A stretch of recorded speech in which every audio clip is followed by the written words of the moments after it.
तो सोचिए, गुड़गांव का एक चमकचमाता कॉर्पोरेट ऑफिस। रात का वक्त है, अंदर कंप्यूटर की स्क्रीन जल रही है और हेडसेट पर लगातार कॉल्स आ रही हैं। बाहर से तो सब कुछ बिल्कुल नॉर्मल लगता है, लेकिन शीशे की इन दीवारों के पीछे एक ऐसा भयानक राज छिपा था जिसने वहां काम करने वालों की जिंदगी बदल दी। ये कहानी है सैफरन बीपीओ की। ये लाइनें, ये शब्द सुनने में कितने आम लगते हैं ना, किसी भी कॉल सेंटर का एक स्टैंडर्ड ग्रीटिंग। लेकिन सैफरॉन बीपीओ के कर्मचारियों के लिए ये शब्द, ये आवाज असली खौफ का दूसरा नाम बन गई थी। तो चलिए जानते हैं कैसे ये साधारण सी लाइन एक डरावनी कहानी की शुरुआत बनी। तो कहानी की शुरुआत होती है सैफरन बीपीओ के नाइट शिफ्ट फ्लोर से। रात के अंधेरे में वो ऑफिस एक अलग ही जगह बन जाता था।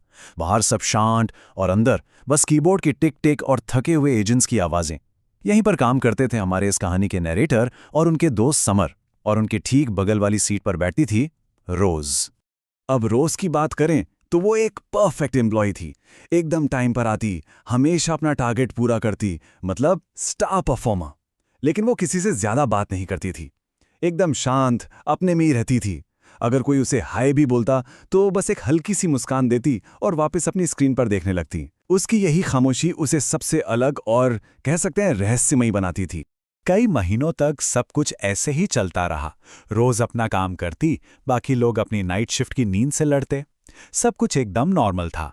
लेकिन फिर एक रात ऐसी आई जिसने सैफरन बीपीओ की कहानी को हमेशा हमेशा के लिए बदल दिया।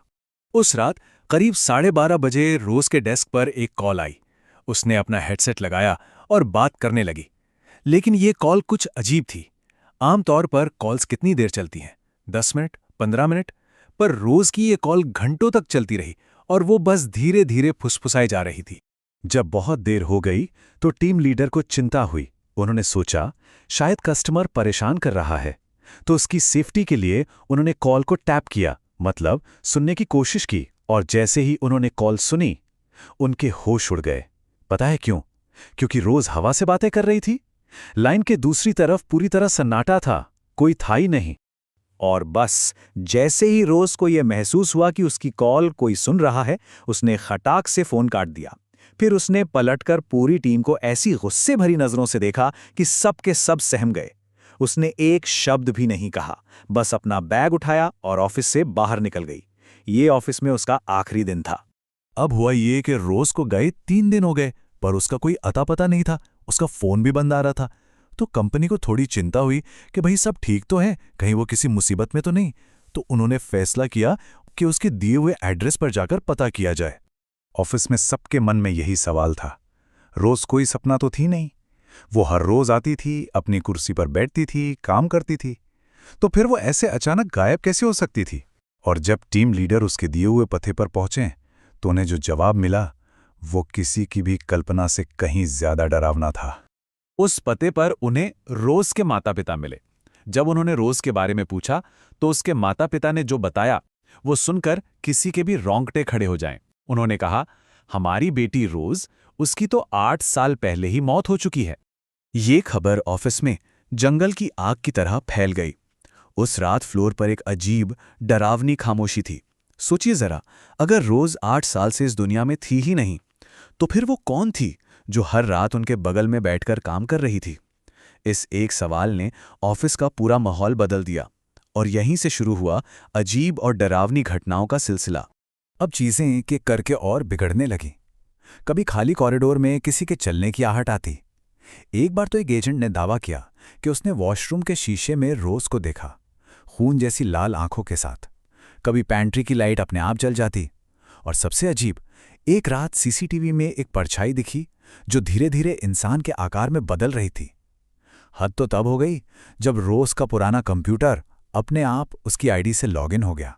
अब जो नैरेटर का दोस्त था समर, वो इन सब बातों पर ज्यादा यकीन नहीं करता था। उसे लगता था कि ये सब लोगों के मन का वहम है, डर है। लेकिन जैसा कि ऐसी कहानियों में अक्सर होता है, जो यकीन नहीं करता, असली डर का सामना उसी को करना पड़ता है। और समर के साथ भी यही होने वाला था। एक रात समर ऑफिस में लगभग अकेला था। सुबह के 3 बज रहे थे, शिफ्ट खत्म होने ही वाली थी। तभी उसके डेस्क का फोन बजा। उसने जैसे ही फोन उठाया, दूसरी तरफ से वही जानी पहचानी डरावनी आवाज आई। समर के तो हाथ पैर फूल गए। उसने फौरन फोन काटा और तभी पूरे ऑफिस की लाइटें बंद हो गईं। उस घुप अंधेरे में समर ने देखा कि रोज की खाली कुर्सी धीरे धीरे अपने आप घूम रही है। वो हिम्मत करके पानी पीने के लिए पेंट्री की तरफ गया और तभी उसके कान में किसी ने फुसफुसाया, हाय समर, तुम तो मुझे भूल ही गए। जब वो पलटा तो अंधेरे में उसे सिर्फ 2 लाल आंखें और बिखरे हुए बाल दिखाई दिए। अब तो समर की हालत खराब हो चुकी थी। वो बस वहां से भागना चाहता था। उसने अपना बैग उठाया और सीधा लिफ्ट की तरफ भागा। उसने ग्राउंड फ्लोर का बटन दबाया, लेकिन जब लिफ्ट रुकी और दरवाजे खुले तो सामने बिल्डिंग का एग्जिट नहीं बल्कि एक कब्रिस्तान था, और वहां लाशों जैसी भीड़ के बीच रोज खड़ी थी। समर जैसे तैसे उस रात वहां से बचकर निकला। अगले ही दिन उसने और नैरेटर ने दोनों ने वो नौकरी छोड़ दी। वो उस ऑफिस में दोबारा कभी नहीं गए और कुछ हफ्तों बाद उन्हें पता चला कि वो पूरी बीपीओ बिल्डिंग जिस जमीन पे बनी थी वो असल में एक पुराना कब्रिस्तान था। कुछ समय बाद वो बीपीओ भी हमेशा के लिए बंद कर दिया गया। समर और नैरेटर ने अपनी जिंदगी में आगे बढ़ने की कोशिश की। सबने सोचा चलो अब ये डरावना किस्सा खत्म हुआ, लेकिन नहीं, कहानी अभी खत्म नहीं हुई थी। असल में समर के लिए तो असली खौफ अब शुरू होने वाला था।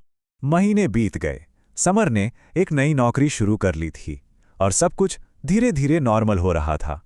वो उस कॉल सेंटर और रोज को लगभग भूल ही चुका था। लेकिन फिर एक रात ठीक 2:45 बजे समर के मोबाइल पर एक अननोन नंबर से कॉल आया। उसने थोड़ा हिचकिचाते हुए कॉल उठाया। दूसरी तरफ कुछ पल की खामोशी और फिर हेडसेट की वही हल्की सी खरखराहट के साथ आवाज आई, hello Rose, this side, how can I help you. Summer के हाथ से फोन लगभग छूट ही गया था। और जानते हैं कॉल कहां से आया था? सैफरन बीपीओ के उसी बंद पड़े लैंडलाइन नंबर से। और सबसे खौफनाक बात तो यह है कि उस रात के बाद से आज तक हर रात ठीक 2:45 बजे समर का फोन बजता है और कॉल हमेशा उसी बंद पड़े बीपीओ से आता है। अब सवाल यह है कि एक ऐसी लाइन से कॉल आ कैसे सकता है जो अब मौजूद ही नहीं है?